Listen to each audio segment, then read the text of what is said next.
sumo deadlift. So you're going to want to start off with your feet pretty wide, much wider than your hips. For everyone, it's going to be a little bit different, so play around with just how wide, but definitely wider than your hips. And typically, you're going to want to point your feet out at about a 45-degree angle. The bar should be right about over the middle of your foot.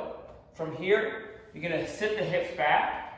And again, this one varies. So some people, their hips are a little bit higher. Some people a little stockier, and if they're a little more quad dominant, their hips are going to be a little bit lower, and their knees are going to be a little bit further forward.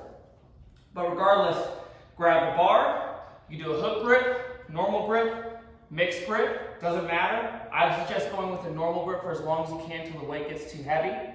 Drive the knees out. You're gonna keep a really proud chest, bring your sternum forward, squeezing your lats, creating as much tension at the bottom as you can.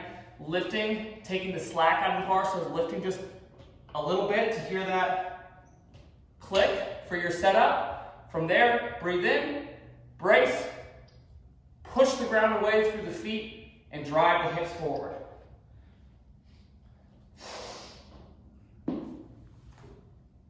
Send the hips back, keep a proud chest, and drop it down. And that's the sumo deadlift. If you look at a sumo deadlift from the side, your hips are a little bit lower than a conventional deadlift. Your knees are a little bit more bent, and your torso is a little bit more upright. So that just helps with leg drive. You can use your quads a little bit more in the sumo deadlift. Also, your hips are externally rotated, so you'll end up using your glutes a little bit more, and you can feel your glutes a little bit more. And then because your torso is more upright, there's going to be less strain on the low back when you sumo deadlift.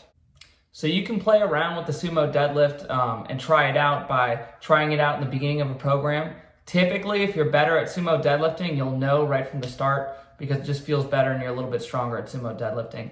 If you're not, it can be a really good assistance exercise to the regular deadlift because the exercises that are going to have the most carryover to the exercise you're trying to strengthen are going to be as similar as possible to that movement.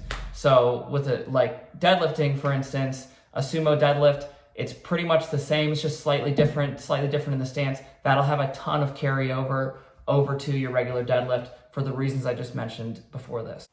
If you found this video helpful, please don't forget to like, click the subscribe button, and comment below. Let me know what you would like me to cover so I can answer your questions.